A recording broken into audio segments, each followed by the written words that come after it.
Happy Saturday, everybody. It's Saturday.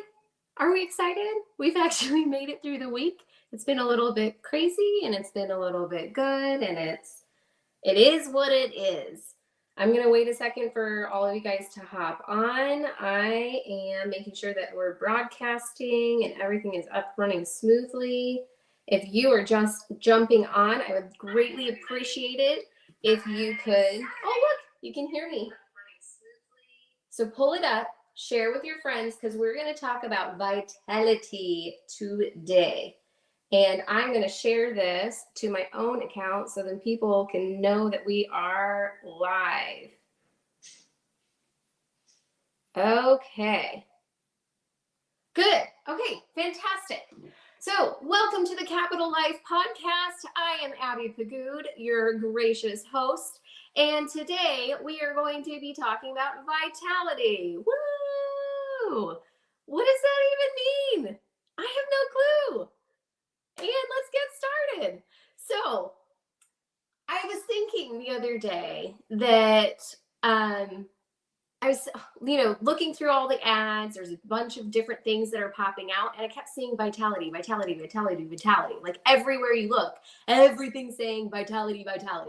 And it's kind of like, so I started asking people this week. So I've had a couple clients, some of you might be listening, and you were asked this question, and I said, what does vitality even mean to you? And a lot of people just gave me one of those kind of crazy looks, being like, I have no clue. I don't even know.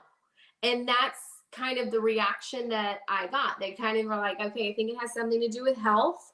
I think it has something to do with living. And that's pretty much all the feedback that I got. So that's what we're going to talk about today, because one of the things that bothers me the most about the health industry is the fact that there's all these fad trends of terminologies and definitions and like trendy words, right? Like one of those words to me right now is the word transparent. I swear if I hear one more person use the word transparent, I'm going to punch them in the face. And the reason is not because the word itself isn't a good word. It's a very good word, but it becomes so overused in society to the point where it starts to lose its meaning. It starts to lose like the essence of what it is. And then you have all of these different, I'm going to punch you in the face, honey. I love you. Don't say that word around me today. But really what ends up happening is we keep talking about these words and then overutilizing them or using them too much, especially when it comes to marketing, because that's really what it's about. It's about people marketing to appease you, not necessarily knowing that that program is going to be what needs to be there for you. Okay? Because all of us are completely different. We all need different things. So why does the supplement that says vitality gonna work for all of us? They can't say that it will, unless it's just creating your basic nutrient needs. I don't know the answer to that. So in regards to that, let's really kind of take a step back and focus on our capital partner, because if you're going to focus on vitality and you really want to get it, you're going to get it from Peak Performance Chiropractics, Newmeyer Peak Performance Chiropractics. And they are off of Hardin and El Dorado in McKinney. They are my go-to person to get me fixed and in the norm. Last week, not to be like TMI, but guys, we all know that when we have it, like we sleep funny, we get a crook in our neck, things don't feel so great, and we're kind of just hunching around. We have no range of motion because we can't see anything, and we kind of just get stuck with it. And this guy is your go-to guy anytime you kind of have any aches and pains. And last week, I did not have a crook in my neck from sleeping funny. I had a crook in my neck from a slight sexcapade that just got a little too fun, and I'm not as young as I used to be. So yeah, I had to go in and basically tell my chiropractor, he's like, hey, what did you do to your neck? And I was like, Troy, my husband got a little more frisky and ouch, can you fix it? So there you go. Anytime that you need a fixing from sleeping on your neck wrong, your hips are out of place, you're getting the low back pain, or even the most important thing is keeping up with a healthy immune system. Right now, allergies are at an all-time high because things are blooming and expanding. So more importantly, let's make sure we have all that proper drainage going through so that we're not getting the postnasal drip and all the everything. Go get a line, get everything all nice and done. He does the works. He never ever just does one thing. He does all of it, and he's super affordable. So go visit Newmeyer Chiropractics and get your groove on. Now, let's totally get back into the definition of vitality. So when we talk about vitality, I said before, I've asked a ton of people what they think it means. What does it mean to them? How does that apply? Well, the definition, if you actually picked up your phone and Googled it right now, the definition means the capacity to live and develop, or the power to endure. Okay? So we need to think vitality is the capacity to live and develop, or the power to endure. That's a little bit different than when I think about the way vitality is being pitched to people all over the place. So let's break that down into 3 different categories. We're going to talk about living, developing, and enduring, because really we're going to break it down into those different subjects. So how do we live, right? Well, when I think of vitality, I start thinking of vital signs, right? So we're talking your heartbeat, your blood pressure, the oxygen that we breathe and bring in, okay? That is essentially, it's about living, okay? So when you talk about living, how are we living? What kind of struggles are we facing? How do we deal with those struggles? Are they having long-term lasting effects on our life? Are we living the most awesomeness of our life possible, or are we distracted too much from the objectives that we have on a regular? If we do get the choice of being able to live our awesomeness, what kind of reaction is that having? Is that living your best life? Yay. But what also happens when we get caught up on stuff, right? So really we need to kind of analyze, where are we at? What's going on with our life? What is taking control over it? How is that affecting our resting heart rate, our blood pressure, the air we breathe, our oxidative stress? What is happening to our bodies from our life? Okay.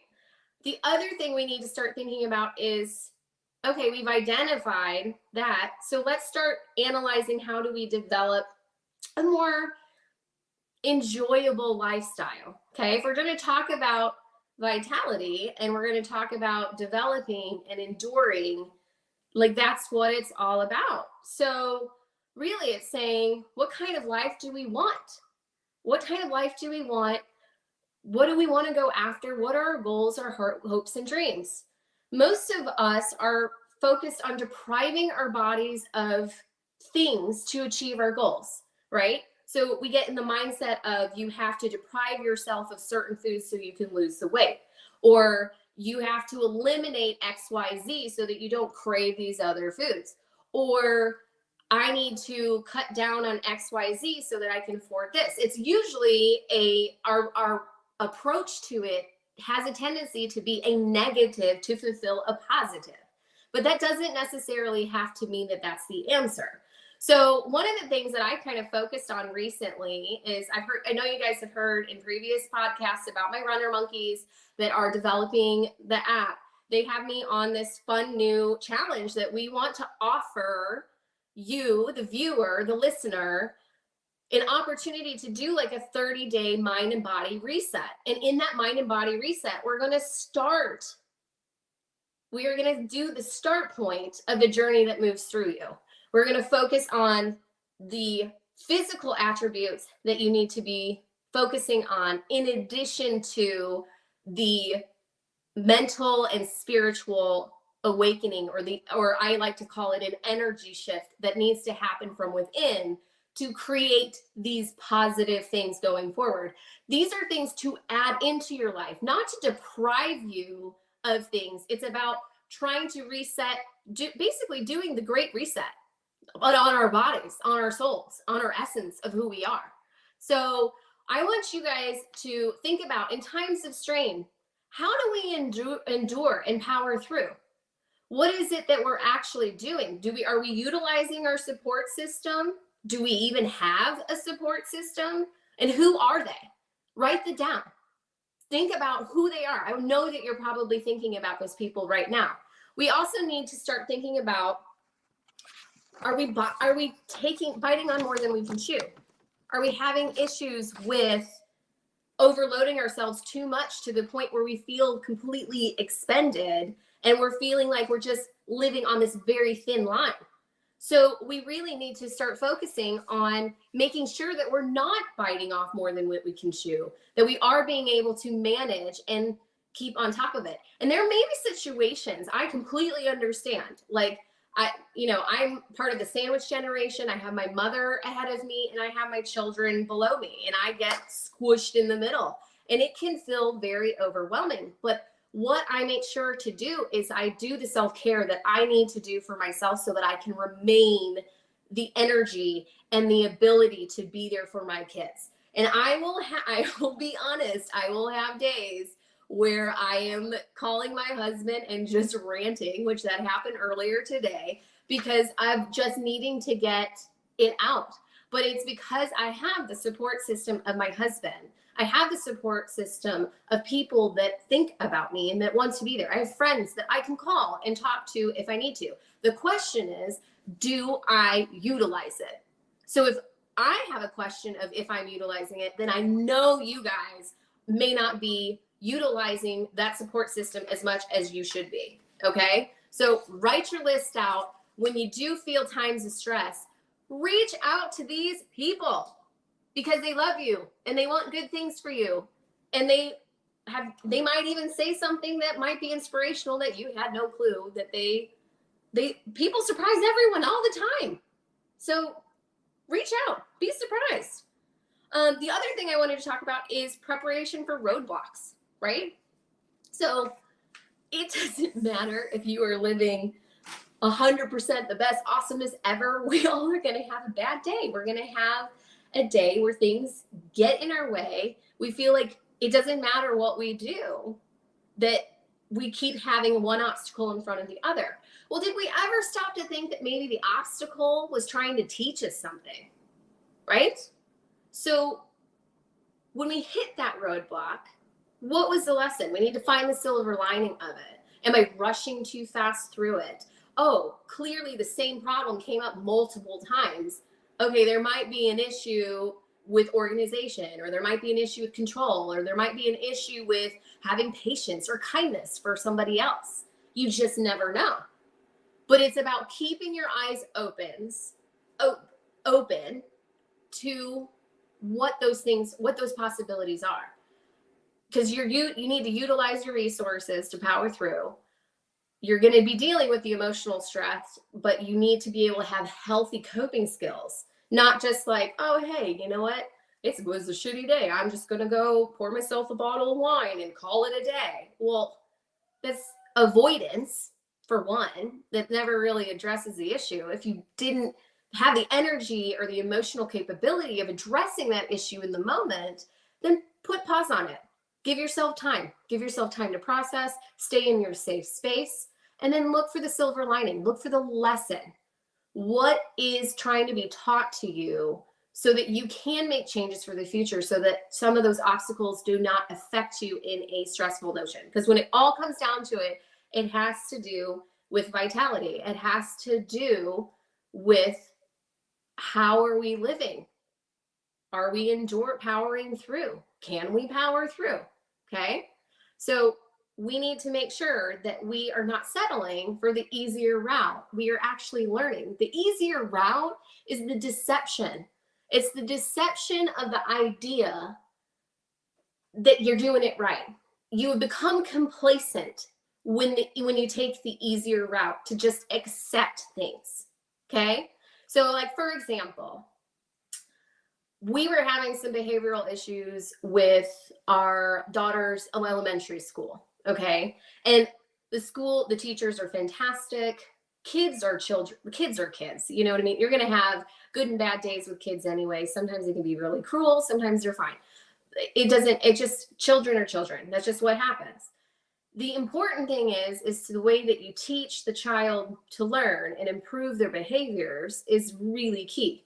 My daughter has very, she does very well in school. She's very organized. You really do not have to tell her to do a lot. I mean, a lot of times you go to check on things, assuming that they may have not gotten taken care of. And, the joke's on you because she's already got it all taken care of and she doesn't even need any help. So I get very lucky with her for that. But the problem with us with the school was that here we were having her come home regularly, witnessing one bad behavior after another. And we're talking like kids throwing other kids' heads into lockers, even boys starting to harass girls, in addition to threatening the other boys if they say anything or tattle on them, that they will come after them. Okay. So it's clearly creating a very hostile environment, like for learning. And that's where you're supposed to do. You're supposed to go there. You're supposed to learn. You're supposed to do the things. And so what ends up happening is we end up having this issue with the school. And I called the principal and said, hey, my kid told me again that there's an issue going on. Do you need assistance? Do you need assistance? You need to have other people, like other parents, call in. My kid's one of the Brainiac kids. I can call some of the other Brainiac kids, make friends with other Brainiac kids. We can rally up parents, put pressure on administration, like whatever you guys need, if you need the support. And of course, I got the old yee-hole of, hey, no, we've got it under control. We have an emergency meeting. So I asked, okay, when is this emergency meeting? And they said, oh, it's 3 weeks from now. Now this, mind you, this is 2 years ago. This is when she was in 5th grade. Okay. She is now in 7th. So here, an emergency meeting, to which you think 3 weeks is acceptable for an emergency meeting, which is bullshit. So no. Second, what the blank are you doing? You have a community that's trying to help with the school. Like, I never believe in taking children out of classes, but I do believe in positive reinforcement to try and correct those behaviors because it distracts from mainstream learning. So what ends up happening is school goes on, nothing really changes at all. The kid, this one particular child is basically, he's going through, who knows what's going on in his house or his home. If he's you never know what it's like to be in someone else's shoes. All you can do is be there, show compassion and work with people and try and help them through things. And sure enough, kid would act up and then the teachers has to take breaks and, take a walk down the school so she doesn't lose it in front of the other kids. And then it just ends up being a thing. So of course, when 6th grade comes around, we pulled her. And now officially my daughter is a homeschool kid. Holy crap. Did I say that? I did. I never in my wildest dreams thought that my daughter would end up being a homeschool kid. And it coincidentally ends up being the best decision that we've ever made. Even the online school program that she's in challenges her so much more. She gets in, she gets out, she remembers, she is doing profound, she's just accelerating beyond my wildest dreams. But in addition to, we can take away some of that chaos that was actually becoming kind of a disturbance to some of her upbringing. And so that's where I'm really saying it's about choice. It's about saying, hey, the road for us, it would have been easier to just keeping her at school. It would have just been easier to putting her on the bus, going to public school, doing all the things. It's more for us to deal with her doing homeschool, to make sure that she's staying on top of things because it's more hands-on for us. But in the long run, it has better rewards. So sometimes the harder path brings better reward, not just for what we gain from it on a knowledgeable level. It's also what we're gaining from it emotionally, spiritually. It also shapes and changes the way that we are. And we really need at this time to be thinking about our vitality. We really need to be thinking about the way we live our lives. How we live our lives affects us physically, emotionally, and our spiritual awareness. So think about that. Just go think about it. And if you found any of this, any of my ramblings, slightly entertaining, regardless, I need you to like, share to your friends, follow us on Facebook and YouTube at Capital Health. You can even go to the capitalhealth.com website and join our newsletter and get all of my fun shenanigans. I promise I won't stalk you too much, but I do write a blog and I do try to keep on top of doing regular podcasts for your guys' entertainment. So FYI, I'm just going to tell you, it's March. Spring is coming, guys. Spring is coming. And what do we need to do to get ready for spring? Think about living. It's a glimpse of life, guys, not just vitality. It's a glimpse of life. So when I start thinking of all of the the flowers are starting to come out, the trees are not like just sticks anymore, starting to be we're getting glimpses of nice little sunshine and a little bit of weather. I don't know what your weather is like where our guys are located, but here in Texas, we're starting to hit some 70s and some warm 70s, a little bit of that humidity, a little bit of the allergies, which is good for the chiropractor to go over to Newmeyer if you're local. Go see him. He'll fix you right up. But also, we need to start thinking about what we want to grow. So I don't know if you guys are big on gardening and plants and herbs and vegetables and all of that stuff. But right now, in times where there's so many things happening in our world right now, the one thing that we can control is creating life on our own. And some of that living in life are plants. And those plants essentially end up feeding us and giving us necessary nutrients to keep us healthy. So if anything, this is the time to write the list down. When I say write the list down, that means look up things that you would like to plant in your garden and find out when the best time they succeed at, right? Because we've got spring, we have summer, we have fall. Winter doesn't usually have a lot of success, but you can harvest a lot of your things from the fall and then bring them and, preserve them and whatnot in preparations for winter. So this is the time where we need to start making our lists, start paying attention to where the weather is, if there's any last minute frosts that we might be paying attention to. And what I really like to do, one of the things I think is kind of fun, is to get the most out of your production, right? It's because essentially it ends up being that. In order to get the most out of your garden, sometimes you would want to start those seeds now inside, okay? And essentially it doesn't take a lot of effort. It's a matter of just getting those tiny little pots, little clays. You can even start in a Dixie cup if you really wanted to. I'd probably poke a hole in the bottom so that when you water, it can just drain through. You don't want to oversaturate. You could always, if you are always concerned about putting too much water in, you could essentially just put an ice cube and it'll melt over time, and then it'll just kind of saturate the soil and feed the plant. So what I always would definitely, if you do not have, you can always line things up to a window so that you have nice sunlight hitting those plants. And if you do not have access to that, I actually get a little sun lamp. So it's just a nice big bright light. I actually will attach it to our chandelier in the dining room. And then my husband makes fun of me all the time because I always have all these random projects happening. And then he just walks in the door and says, "Oh, is this what we're doing today?" And I'm like, "Uh-huh." And then he just keeps walking because he's just used to me doing my stuff. And basically what ends up happening is I'll get a whole little tray, put all of the little planterns on it. I'll attach a light at the top of the chandelier, and then I'll keep it on for a couple hours every day just to make sure that they get enough sunlight. And then when those seeds start budding, they're already prepared. So it's 3-4 weeks from now, when the weather's really great, they're already ready to transfer. And then you can actually get started, and they're already ahead of the game. So go ahead and start writing those lists. Go out and purchase those seeds that you want, and let's get started on making some good things for our vitality. Okay? All right. Check in next time. We are going to talk a little bit more about grounding and talking about ways to shift your taste buds for the new healthy foods that don't taste like dirt.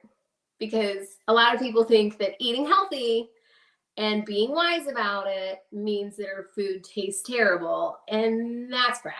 Because I don't know anybody in their right mind that would continue to eat dirt for a living and like why would you brainwash yourself to do that? That doesn't make any sense.